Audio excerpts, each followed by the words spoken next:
Good evening. Welcome to Talk Ottawa. We're approaching the end of the school year, but that doesn't mean that bullying can't continue beyond the end of the school year. With technology today, children are experiencing all kinds of aggressive behavior on Facebook, by email, and in so many other ways. We're going to talk about bullying tonight and what's being done right here in our community to fight against it. We have a great panel of guests. We're going to be talking later in the program to Jeff Hunt, the owner of the Ottawa 67s, about a program they're involved in. We're going to tell you about some other initiatives that are underway to combat this problem, and we'll have a lot of information for parents tonight as well. Joining me in this first segment to talk about this are Ruth Sirman, who is with Can Mediate International. Also, Maria Hawkins is here. She's an anti-bullying presenter. We'll talk about the presentations that she does. And joining us as well is Dr. David Smith, who's a professor of education at the University of Ottawa. Welcome to all of you. Thank you. Thank you for joining us. And Maria, maybe we can start with you, and you can tell us a little bit about what you do and why it's become so important. How prevalent is bullying in your experience? In developing Blues in the Schools for Blues Fest and working in the schools over the last 25 years, I have seen a big change, a big shift in behavioral patterns. And what I'm trying to combat myself is trying to work on it on an individual basis, which is going in and working school to school to school to help kids realize what they're really there for, which is a good education and a good life and all that presents. What I feel like I'm up against is a generation that we barely really understand, because the technology has changed and advanced so quickly, and the methods and models for education, behavior have also changed, and communication. Our youth make appointments with each other to call. They'll tweet, when can I call you? When's it convenient to call you? We didn't do that. We used to just pick up the phone. Hey, how you doing?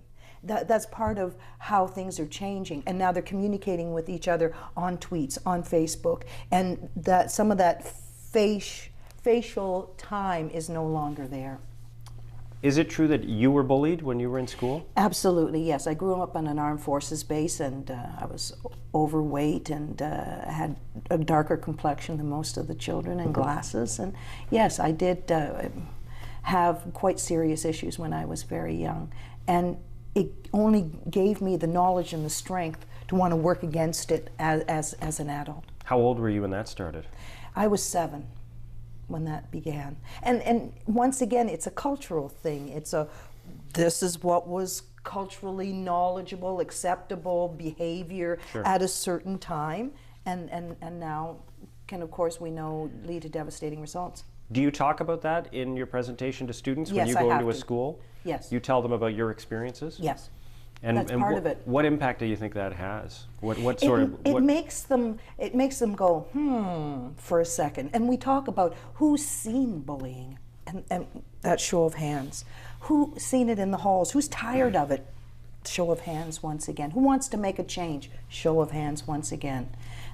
The children do want a change. They just need us to help them to find that new way. David, you've done a lot of research on this. This is an area of specialty for you. Tell us a little bit about what you've learned about what's happening in the schools, how it happens, and so on. Well, there's been a lot of research that's been done in recent years, and it's a relatively new area of research, I would say, in the world in the last 30 years, and North America in the last 20 years. So, and that's not a very long time in the in the lifespan of a research theme and as a line of investigation. So just on that point, I have to say, I'm not sure if the term bullying existed when I was in school. We talked about bullies. There were bullies.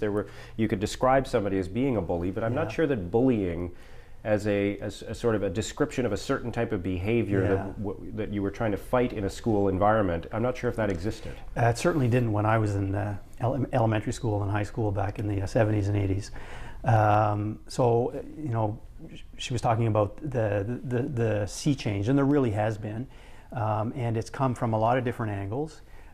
Schools today are really engaged with the issue of bullying. There's no question about that.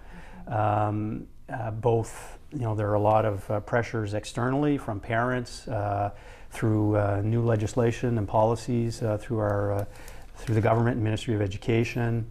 And and all of this out of a growing understanding of bullying that for all of our history up until the last 20 or 30 years, that this was just something everybody went through, to an understanding that this is a highly destructive experience with consequences that extend well into adulthood, damage lives, and in some case end lives. What is bullying and what isn't bullying? Yeah, that's one of the things that I think parents struggle very with tricky. in particular.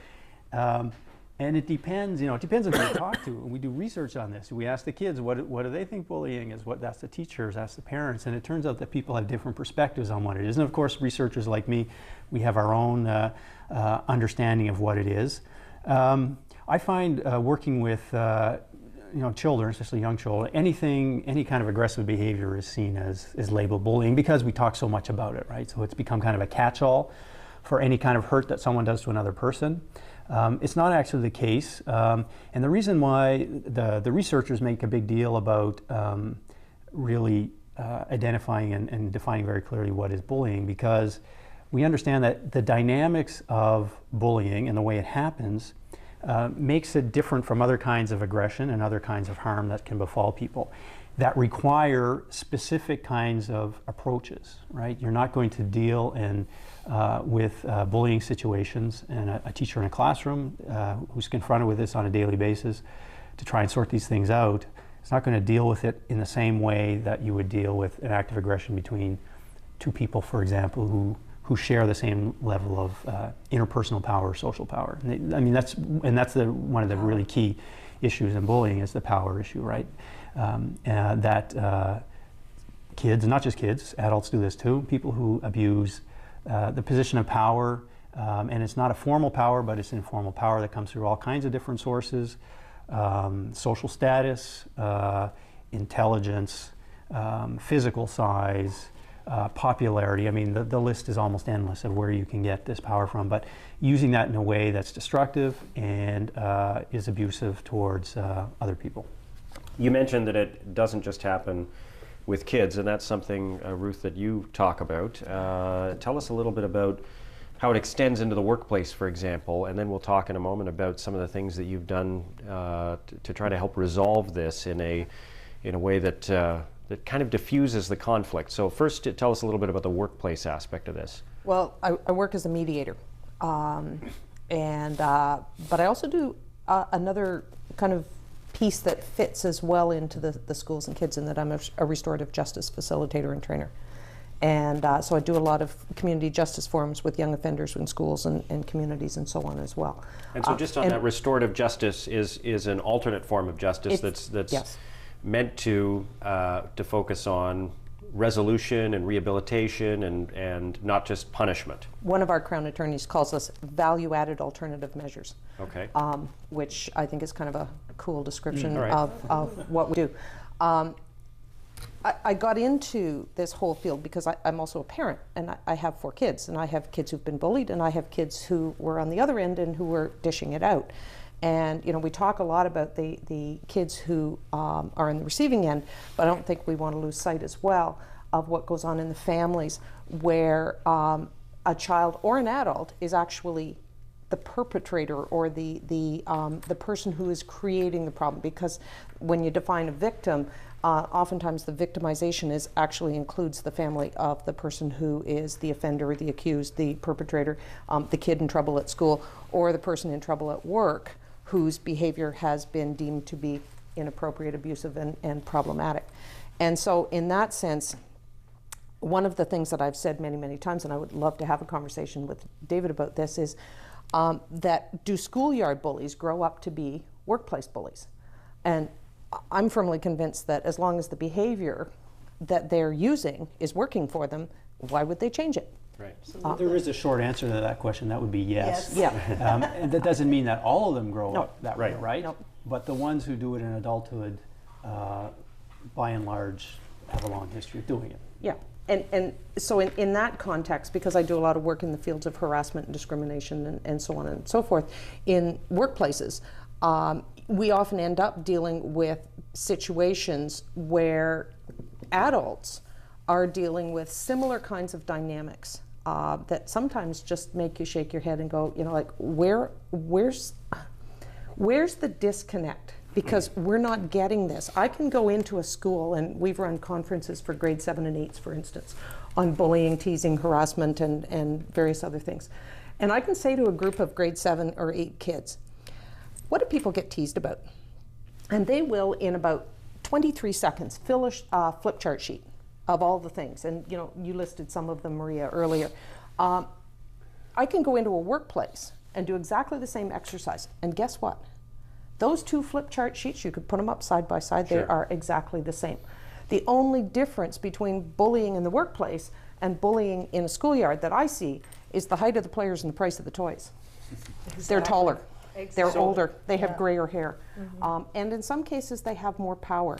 And because, I mean, kids need to get an education, they can't typically just choose not to go to school. But also adults get caught into a dynamic where they may not be able to walk away from a job because they may be a single parent, they may have responsibilities, they may not feel that they have any other choices, and so that sense of victimization continues and can cause some very major problems for people in adulthood. And the bully can get caught up in it where it becomes an obsessive compulsive thing. Where's that victim? I haven't had my victim today. Where's my victim? And they will look for that person, and it becomes like a need, and it is disturbed behavior. And once again, we need to get back to helping the bully to deal with that kind of behavior. So there are lots of things that we're going to talk about tonight that are in the area of how we're dealing with it in our community. And by the way, if you have a question about this, if you're a parent and you have some concerns that you want to raise, give us a call anytime at 613-728-1001. But let's try to explore for a moment what's at the root of bullying. You mentioned the power aspect. What is it that causes this to happen in the first place? I would say, first of all, we don't have it all figured out. There are a number of lines of research and study that point to a number of, in a lot of different directions. First of all, on a biological level, every single one of us is hardwired to act aggressively under the right circumstances, and that's probably a good thing because our survival is likely dependent upon it for the tens of thousands of years that we've been evolving. And socially too, what we know in the way people organize themselves, there are always hierarchies, and people tend to want to move up in the hierarchy, and we see that dynamic playing out in bullying. That comes through particularly where kids move from change schools around the time of moving from elementary to secondary school, grade 6 to grade 7, where we see because you have kids coming from a number of feeder schools into a secondary school, it disrupts all of the social hierarchies that previously existed in the elementary school, and they have to sort of find their place again in that social hierarchy. And it's well documented that at that time of transition, there's a spike in bullying that happens through particularly the first year in secondary school, and it's been suggested that this is one of the functions, that it's part of this jockeying for a position in the social hierarchy. We know that in families where there's a tendency to use harsh discipline, physical punishment, these sorts of things, that the kids who are more likely to be involved in doing bullying at schools are more likely to come from families where that's happening. That, of course, there are many exceptions to that, but that's one of the trends that we've seen in the literature. Those are just a few, and like I said, there's many more that we don't know, I think. How different is bullying among boys versus among girls? And I know it's not gender exclusive. In other words, boys don't just bully boys, and girls don't just bully girls. But are there differences? Are there dynamics that are different in those situations? Yeah, there are, but I think they're less evident than we thought they were, even up to 10 years ago. There's in the early research, the ideas were, boys bullied in a physical kind of way, and girls bullied a lot less. And the picture has changed quite considerably in recent years. Girls are a little bit more insidious. Yeah. I don't have to use that word. That's right, because it can be as easy as this. Right. That look could be devastating to someone who's Absolutely. insecure and Well, There's nobody who can do it better than grade 4, grade 5, and grade 6 girls. and They have hormones. it We down haven't to a talked science. about the Sure. hormone, and we're talking about a spike in bullying and a spike in that behavior and the flux. That's also the time when the hormones are just raging, Yeah. and they don't know how to deal with all that as well, and that can lead to those breakouts, as it were. Yeah. Yeah, and I mean, I know that whenever you have this discussion, you're prone to generalize, but I mean, there's more complexity, it seems to me, in the relationships that girls have at a young age as compared to the relationships that boys have, and that it just seems to open up more avenues. If I could for nuance kind of that, maybe behavior. I think boys' relationships can be as complex, but there are differences. There are real and likely biologically based differences. And that's all right. But what I want to say, though, with respect to the bullying, we were kind of misled in the early going, thinking that boys bullied physically and girls just bullied a lot less. But it turns out that that's not the case. And what we now call is social bullying or relational bullying. When researchers started cluing into this and started finding ways to measure it, the thing is, it's how do you quantify the looks and stuff like that. We still don't do a very good job of it, but we do better than we did before. We actually find that the rates are not that different. There are some differences, and we used to think that girls were all the relational bullying, that was, right. But now we're finding out, no, actually the boys do that too, and particularly as they move on in high school, and as they move towards the end of high school, it turns out that boys and girls are just as good at it and are doing about as much. So, All right, we're going to take a quick break. When we come back, we'll talk more about bullying and what's being done in our community to fight it. There's some pretty interesting programs that you'll want to hear about. And if you have a question or comment and you want to join the discussion, give us a call right now. 613-728-1001 is the number to call. We'll be right back on Talk Ottawa. Welcome back. We're talking about fighting bullying in our community. And as we've already discussed, bullying isn't just something that happens in the school. It can happen during the summer, it can happen in cyberspace, it can happen in workplaces as well. And if you have a question or comment on that topic, give us a call right now at 613-728-1001. I mentioned before the break that there are a number of programs that are underway to fight bullying right here in our community. And Dave Palmer is going to join us now to talk about one of those. He is the president of the Rotary Club of Arnprior, and he's involved in a program called Who Is Nothing. Dave, thank you for joining us. Hello, Mark. Glad to be aboard. Actually, it's Who Is Nobody. I'm sorry, Who Is Nobody? You're right. Yeah. Who Is Nobody? So tell us what that program is, along with the name of it. Who Is Nobody was a program that was devised by a lady by the name of Kelly Clark. And Kelly saw a need for this with children in a few years back and come up with this wonderful program called Who Is Nobody. It's been introduced to a number of schools in the area. It started out with two teachers I met from North Gore Marlborough Public School, and the two teachers there both introduced it to their grade 5 classes, and they had phenomenal. I'll try that again. Phenomenal. They had, yeah, that's it. They had a lot of success. Let's just put it another way. Success, yeah. And in any case, they have a graduation ceremony, and members of our Rotary Club. At the time, I was with Nepean Canada Rotary Club. Went out to this event, and it's just fantastic to see what the children had done with Who Is Nobody. Now, nobody starts out as a non-gender specific blue denim doll, so there's no race, no gender, no anything, and nobody is eventually evolves into becoming a somebody with the individual and teamwork efforts of all the children. So there's this inclusiveness, and so you actually start with a physical, about a 2.5 foot physical blue denim stuffed doll, no features, period. Called Nobody. And the doll is called Nobody. Right. Now, quite often they work and give the doll a name, and it's kind of neat how they come up with various names for these dolls.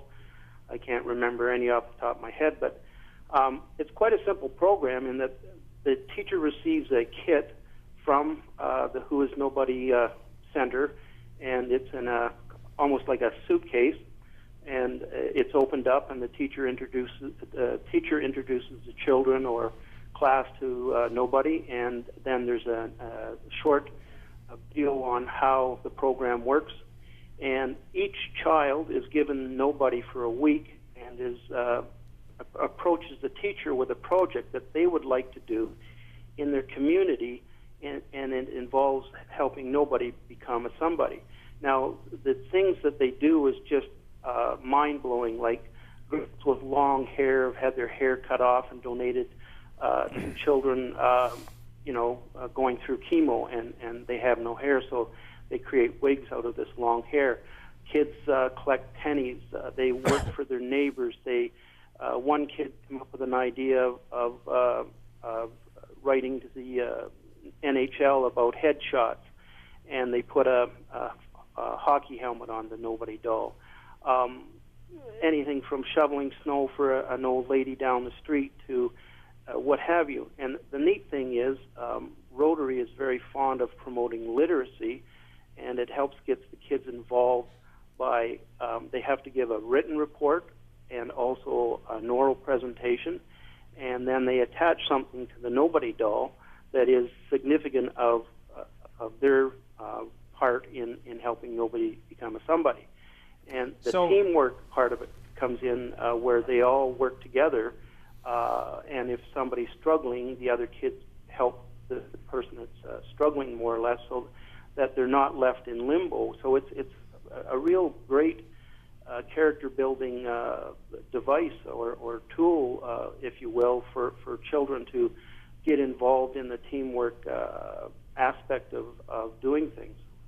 So those are all good things, and the teamwork is great, and those initiatives that you talked about, shoveling somebody's driveway, writing to the NHL, those are all positive things. But help me understand the connection to bullying and fighting bullying. What does it do in terms of awareness about self-esteem and about those kinds of things?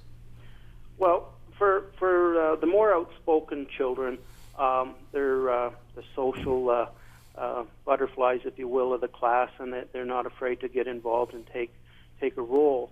But they're also part of the team where there may be kids that are shy or less inclined to take an active role, and by working together, it's all inclusive. So if you have an individual that's of the nature of being a bully, they're made to feel like they belong, that they're part of the overall team.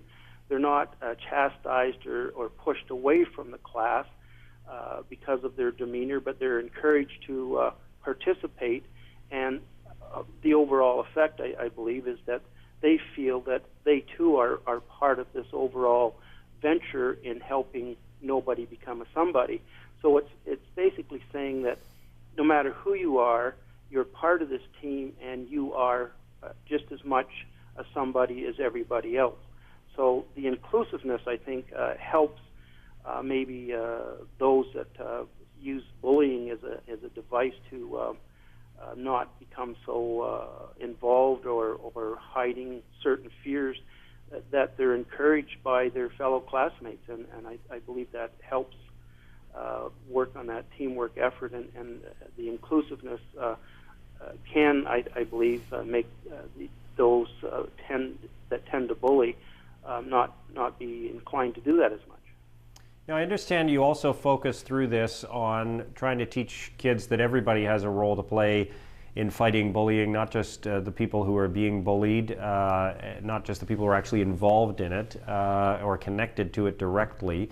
Tell us a little bit about that. How do you get kids to move away from being a passive bystander when that's going on? Well, I believe part of the whole concept of Who Is Nobody is that the children have to participate in this program. It's part and parcel of what they're expected to do for a school year, and even though they may be of a bit of a nature that it may be aggressive, by 3 or 4 of the other kids, encouraging the individuals to participate and say, you're part of our team, let's get this done. I think that cuts through that shield or that wall of being aggressive. You also have a Pink Nobody campaign. Tell us a little bit about that. That is a relatively new concept by Kelly, and I believe that the idea behind the Pink campaign was to more or less work on acceptance of everybody, regardless of their feelings. And I'm not 100% up to date on it, I'll be honest with you there, but I think it may be for a little bit older children, maybe at the high school level, where they're starting to get in touch with themselves and their feelings in society, where they may be feeling various urges towards who they feel more comfortable with, male or female, etc. And it helps people understand, I guess, that everybody is different in our society, and that they are just as much a part of it as anybody else. So I'm curious, what happens to the doll at the end of the initiative? They have like I say, they have a graduation party, and they like to quite often invite the sponsors to the schools. Now, I'm sure you know Rabbi Boca. I do. Rabbi Boca and I have, over the past 2 or 3 years, teamed up, just he and I, to buy a kit for various schools. And the recipient last year, and I believe the year before, was Meadowlands Public School, and a couple of wonderful teachers there, and teachers' assistants. And we were invited to a graduation ceremony. Now, you can envision this 2.5-foot blue nothing doll, if you will, and all of a sudden it's covered with eyeglasses and hats and spectacles and shovels and mitts and pennies and all kinds of things that the kids have been involved with in their little week-long project with nobody, making this individual become a somebody. So the doll quite often is showcased in perhaps one of the display cases in the school, and it's often given a name, and it's kept for future classes to see, and also classes coming up can see this thing and learn quite a bit about it, and knowing that, hey, next year this sounds exciting, we're going to get a chance to do this. And they come up with all these interesting ideas of what they would like to do to participate in the overall program. They also give out these little wrist bracelets, which are kind of neat, and they don't take their own and put it on. They exchange it with a partner, so that they're always of that concept of congratulating somebody else and sharing. So it's very great. Interesting. Yeah, very interesting stuff. Dave, thank you very much for joining us. You're very, very welcome, and I do hope that people get that idea that it is Who is Nobody, and it can be found on the website quite easily at www.whoisnobody.com. Thanks again, and I hope everybody has a look at that. Okay. And the best of luck with your show, Mark. Thanks a lot. You're very welcome. Dave Bye-bye. Palmer, who is with the Rotary Club of Arnprior. We're going to take a quick break, and then we'll talk more about what we're doing to fight bullying in our community when we return on Talk Ottawa. Welcome back to Talk Ottawa. In just a few minutes from now, we're going to be joined by Jeff Hunt, the owner of the Ottawa 67s, to talk about a program that they have. We'll tell you more about that coming up in a short while, but I want to come back to the issue of how we resolve some of the disputes, because we're not going to create a classroom environment or even a workplace where there isn't conflict or where there aren't incidents that arise. We wouldn't want to. Sure. It would be boring. And you work in that area. Yes. Can you give us an example? Can you maybe paint a picture for us of a scenario where you've had a couple of people sit down, a bully, a victim, and things have been worked out and the issue has been dealt with in kind of a non-traditional way? Well, I think there are a number of different approaches, but the couple that I wanted to touch on tonight, I'm a mediator. Mediation works with kids, it works with kids and teachers, it works in schools, it works in communities, it works in workplaces, and so on. It's not a magic wand for everything, but it is a process that brings people together with the primary objective of helping them to have a difficult conversation that for whatever reason they haven't been able to have on their own. Because one of the things that I've learned over the years of working in this field is that as human beings, given them the right process, so given a structured process that is safe, it's respectful, and it's appropriate for the type of thing we're trying to deal with, as human beings, we have an immense capacity to sort things out and come up with creative, workable, practical solutions that will actually make things better. So it doesn't really matter where we're doing that. There does need to be a willingness and an interest on the part of the parties to actually try and resolve things. The other process that I would touch on in this area, simply because it works very well in bullying situations, either in workplaces or in schools or communities, and that is a circle type process. It's the one that I'm primarily involved with is a restorative justice type process called community justice. And typically, we had got to the point up until, say, 15, 20 years ago in Canada, well, 15 years ago for sure, where when there was a problem, somebody was doing something to somebody else, somebody in the position of authority took over and solved it. So the teacher stepped in and said, this is what's going to happen, or the police stepped in, or the parents stepped in, or whoever. But somebody in a position of authority stepped in and took control of it. And to a large degree, much of what has gone through the courts in the last little while, not necessarily everything that ends up in that kind of a formal environment really is appropriate to be there. There are lots of things that need to go to court, but we end up sending a lot of things that don't. So community justice is one of the things that can fill in. The idea is that, again, we're bringing people together to have a difficult conversation. Typically it's a little bigger, though, than a mediation. A mediation might be party A, party B, sitting down and sorting things out. A community justice circle, on the other hand, says, let's bring together everybody who was affected and everybody who was involved. So you would have the bullyee, the person being bullied, or the group being bullied. You'd have the bulliers, the one who are dishing it out. You would also have, in a school context, teachers, administrators, parents, witnesses. We've done them where we've had members of the police force there as well, because in a few cases we got involved in, they actually had the police in a classroom with a group of 9-year-olds or 10-year-olds. Too young for criminal charges, but the level of bullying that was going on in that particular classroom was serious enough that the teacher had actually canceled a school trip, wouldn't take the kids off the school property because she wasn't, or he wasn't convinced that they could manage the group effectively. And so in that context, you're bringing together this group of people with the objective of talking honestly, openly, and constructively about what's going on. It's a process about accountability. There is nowhere in a community justice process where anybody says, just plead not guilty, we'll get you off on a technicality. In order to participate, people have to be willing to step up and say, this is what I did.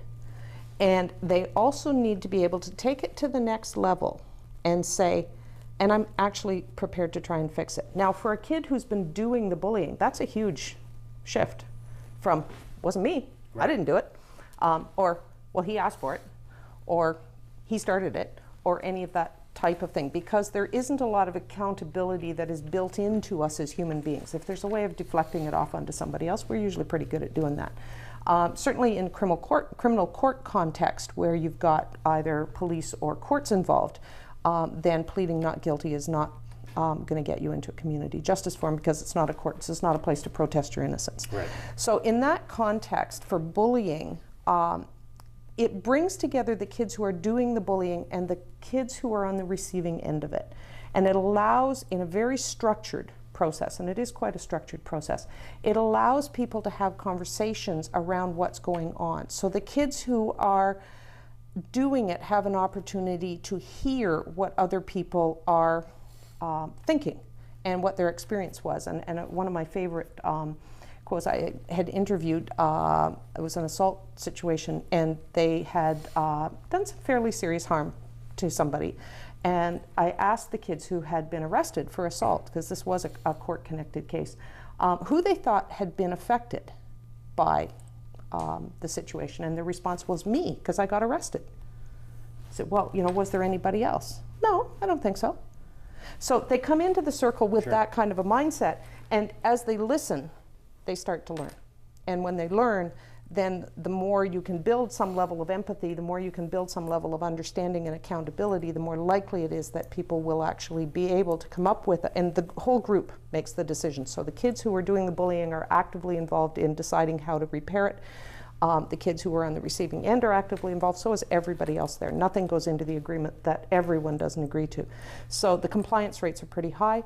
The recidivism rates in terms of repeat offending is very low, and we've had cases where, I remember one school case where the kids at the end of it, who had been on the receiving end of it, actually ended up inviting the kids who had bullied them to the birthday party. Somewhat different than what they had expected. Now, Maria, you have talked, I know in your presentation, about how it's the role of everybody to fight bullying, not just the people who are directly involved. Tell me a little bit about that.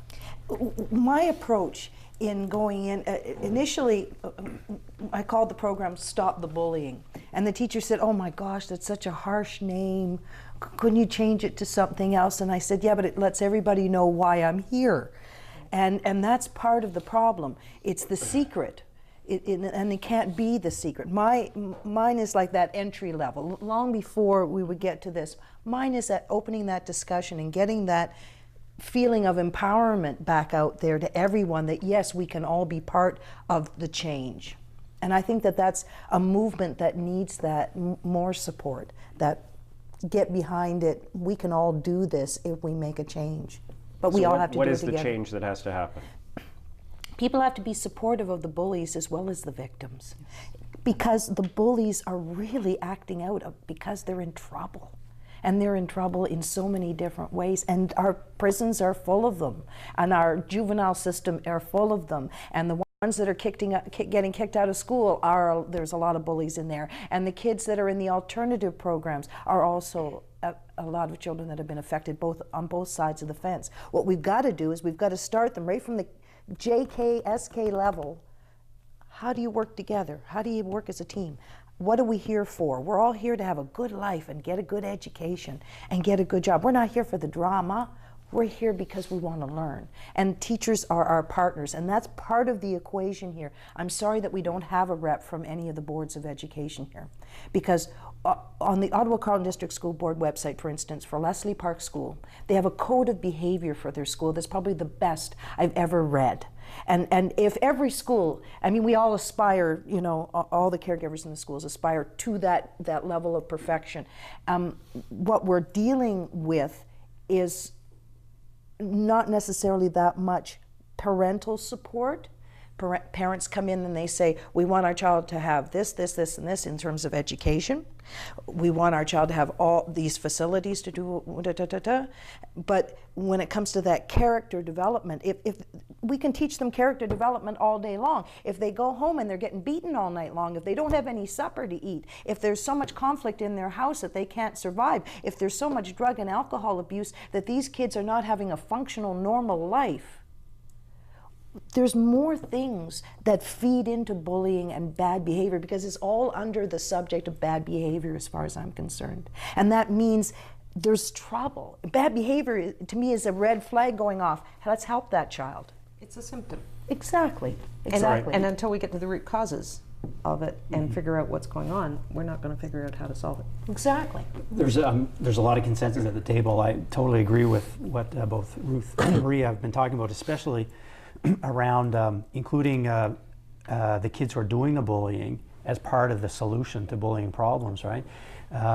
Traditionally, that has not been the case, and there's still lots left of that tradition throughout our society, including schools.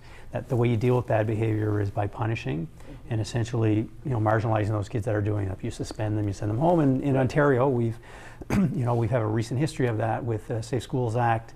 The initial version of which was what we call a zero tolerance approach, where you do this is what happens to you.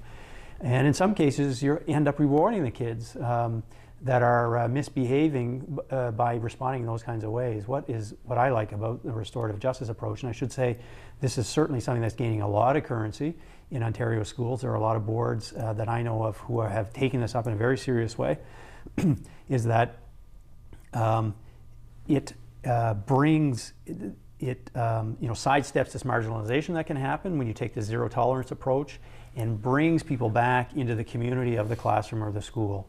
And the accountability piece is extremely important, because people just don't walk away from these things, but you create consequences that are meaningful to these kids, and that are much more likely to have the intended impact. One of the things that came into my mind when they were talking about that the doll is we need to fill in those gaps. We need to give you can't just say ma ma ma ma ma and wave your finger at them. You have to give them those alternatives. They're not going to come up with them naturally on their own. They're kids. They need us, and what they need from us is a code of behavior, a methodology that is congruent, and a community that can support that. And if we don't get the parents involved, if we don't get that, then they're a big piece of the puzzle that we're missing. Not having the Ottawa Carleton District School Board or the Catholic Board or the Montessori Board at this table to discuss bullying is an interesting thing right there, don't you think? All right, we're going to take a quick break. We're going to come back and talk more about this, and also ahead we'll be joined by Ottawa 67's owner Jeff Hunt, who has a program called Champions for Education. We'll be right back on Talk Ottawa. Welcome back. In a moment, we're going to talk about what parents should be doing and what warning signs might be there that your child is involved in bullying in some way. We'll talk more about that in just a couple of moments. We're joined now by Jeff Hunt, who is the owner of the Ottawa 67s, and we're going to find out more about a program called Champions for Education. Jeff Hunt, thank you for joining us. Maybe you can start by telling us a little bit more about the Champions for Education program. Well, this is a program that's actually its 10th anniversary is this year, and it's something that we basically found through accidental ways a tremendous need for this whole issue of bullying to be addressed in the schools, and it actually a couple of our players kind of coincidentally found out about a young boy who was being bullied at school. And long story short, the two players ended up going to school with him and sitting with him at a lunch, and it totally changed that child's reality at school. And in fact, this kid has subsequently graduated and gone on to university, and he calls it a life-altering event. And when we saw what a profound effect our players could have in changing behavior and changing attitudes about bullying in school, we felt that this had to become our cause, if you will. And ever since then, we've visited anywhere from 40 to 50,000 kids a year in area, primarily elementary schools, talking to the kids about bullying and obviously what a harmful effect it has on particularly the victims, but I think even frankly the perpetrators of bullying. So it's really been our cause with school children in the city, and when you look at how kids look up to hockey players, when they bring a message about bullying, the kids listen. So let's jump ahead to now. Obviously, the players who were originally involved in this program starting 10 years ago, you're celebrating your 10th anniversary, they're not involved anymore with the team. What's been the reaction of the players and the kids who have been involved in this program so far? Well, you know what? It's interesting. Every year, it seems like we have a player or two that has their own bullying story. I remember a few years ago, I won't name the player, but he was a very big player, about 6'5", 240 pounds, and you know, as a child, he was an overweight kid, and he could tell stories, and you know, and here's this big hockey player who you do not stereotypically think of as potentially a victim of bullying, telling how he was bullied because he was big, and you know, and so it's just turned out that almost every player that we've had who've been because it's traditionally our older players that visit schools, have their own bullying story. It's amazing how widespread it is and how it breaks through stereotypes that it's maybe a smaller child that is the subject of bullying. Even big kids and big hockey players can be victimized by bullying. And so when a player can tell a story that he actually experienced, I think, again, that really lends to the credibility of the message, and it surprises people, and it makes it more real than just speaking about it in general terms. And so every year we've been fortunate that we've had players that have been able to speak personally about the issue, and I think that really rings true with the kids. So if there are teachers or school administrators who are watching this program tonight and they want to get involved, they want to book some of the players, what should they do? All they need to do is call the Ottawa 67's office, which is 232-6767, and the coordinator of the program is Barbara, and she's at extension 241. We realize now the school season is pretty much over, and of course all our players are not around right now. But thinking ahead to the fall, we'd be booking. We could book now for schools coming up in the fall, and we'd be pleased to do so. All right, Jeff Hunt, thank you. My pleasure. Thank you.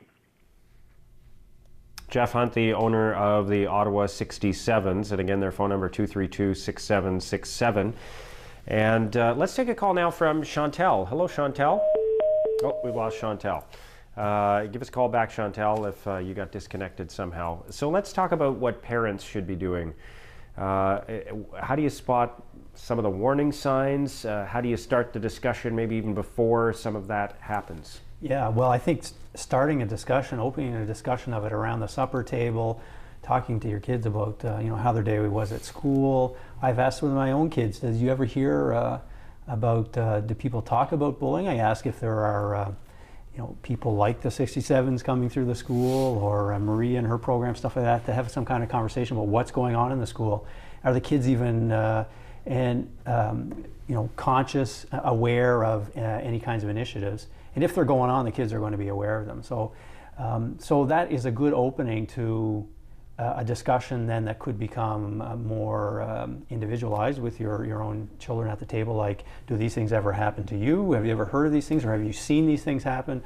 What have you done when those things have happened?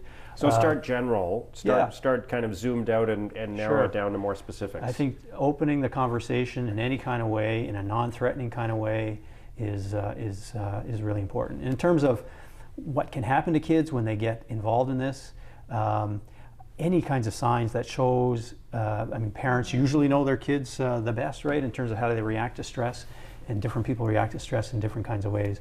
But when they show signs that things are not right, that they're under stress, it doesn't automatically mean that they're being bullied, of course, but it's certainly one thing to explore in a conversation with a child. What's going on, how are you feeling, and why are you feeling like this?